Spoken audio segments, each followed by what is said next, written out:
Hey guys, I'm Dimension Jump, and today I'll be doing my top 5 favourite announcements from yesterday's Direct. Now, as of recording, it's been the Nintendo Direct has come and gone, but in terms of its announcements, it's had some pretty fun and pretty good announcements. It's probably the one of the best directs we've had in a while, and I think I said in yesterday's video, which would have been today's in terms of recording. Um, I think the next direct has to go above and beyond to try and top this one, the one we just got. So yeah, and the direct we got has some pretty good announcements, and I'd say today I'll just be going over some of my favorite ones that we got. So for number 5 is Metroid Prime 4. Now this game has had been teased, I think, roughly around the start of the Switch's life cycle, and we didn't really know a whole lot about this game. And I think the last major bit of news that we heard about it was back a few years ago, maybe 2 to 3 years ago, roughly, and we heard about that it had to be redone or reworked, somewhere along those lines, and then we didn't really hear a whole lot about it. And then, since the direct has been out, there has been a trailer or sort of teaser trailer for Metroid Prime 4. So I think it's good that we've finally had some news about Metroid Prime 4. When we will probably see a next trailer, probably in the next direct. I'm guessing if when the next direct happens, maybe in September, October time, we're probably going to see a much more larger, meatier trailer. But from what I've seen so far, it looks really, really good. I might try and play the other games if I can try and get my hands on them. So yeah. For number 4 is Fairy Tail 2.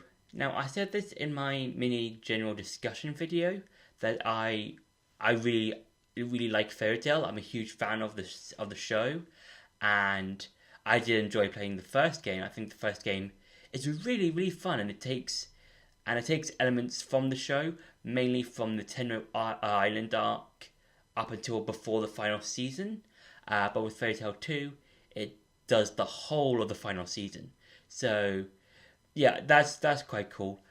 Would have liked it if they kind of like did the whole thing, but maybe I think mainly because of the amount of stuff that was in Fairy Tail 1, there was so much stuff to do. Maybe I can kind of see why the developers might have wanted to separate this into 2 games, maybe, if that was what they were going for. So yeah, and I think it looks really cool. It's adapting the final season or the final arc, that being the whole Alpharaz Island arc, or the Alpharaz Empire arc, and yeah, and then we'll probably be seeing something about the 100 Years War, or the 100 Years Quest in a DLC, if they do DLC for that game.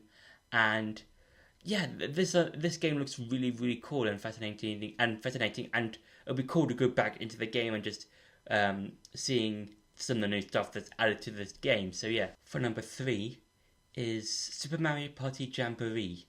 Now, with this game, it looks like it's going to be the one of the more it's going to be from what I'm seeing it as like the Smash Bros Ultimate in big air quotes of Mario Party games, because this looks like it has a lot of cool and interesting stuff that it has.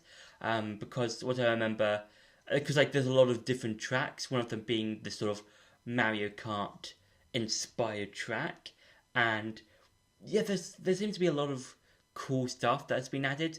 For instance, in the Mario Kart track, or the board that looks like it's part of a Mario Kart game, you can go up to 40 spaces. I believe that's what the trailer said, or was said in the trailer. And you've also got an online feature where you can go around a board, and you have to do 5 laps whilst doing mini games. Maybe I could be wrong. I could be misremembering stuff, so I could be wrong in that area of the game.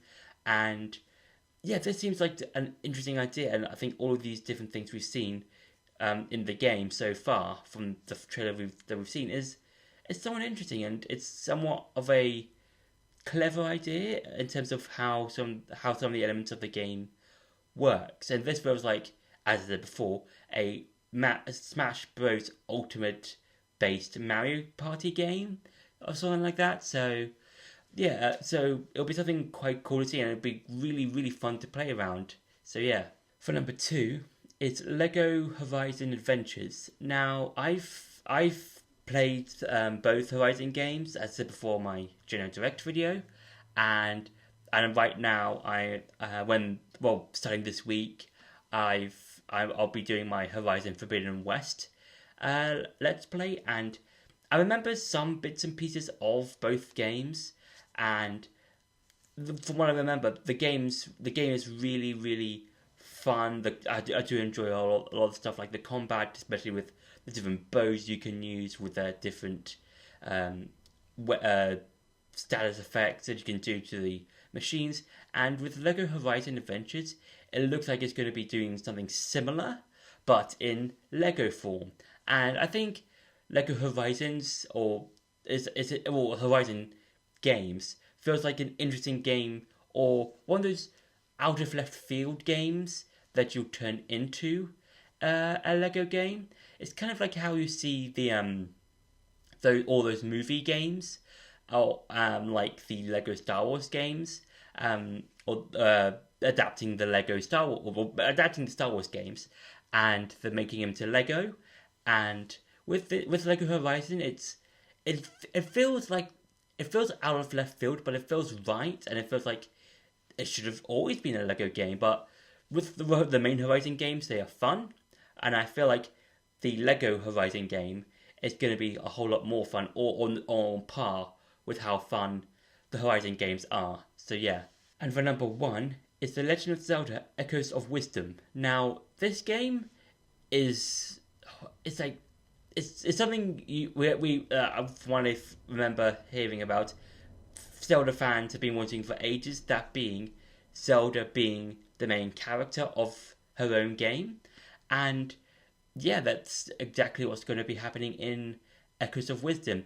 I'll probably be making some videos around the game, maybe some theories, some general discussion type videos about it in the future.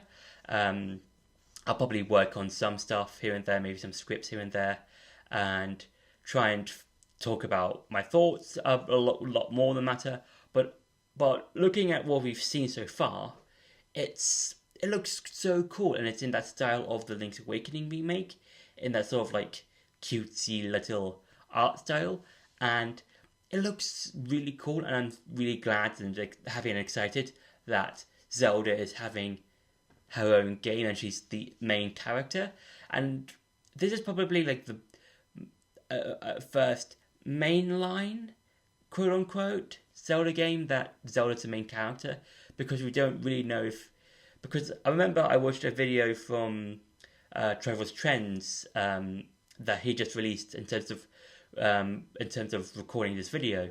That he said that, I remember him saying that we haven't really that it hasn't really been confirmed if the game is going to be a mainline game or a spin-off.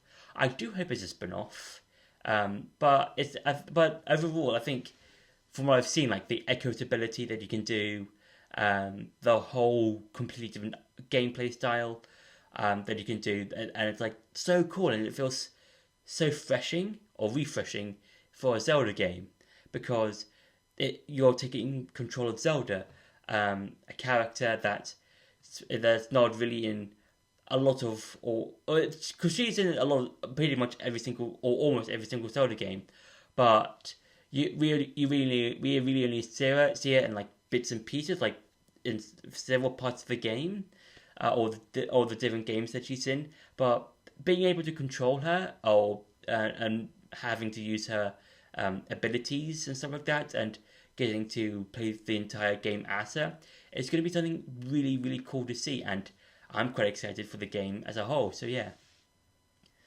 So that's been my top 5 favourite announcements from the most recent Direct. I hope you enjoyed this video. Don't forget to like, share and subscribe. And I'll see you in the next video.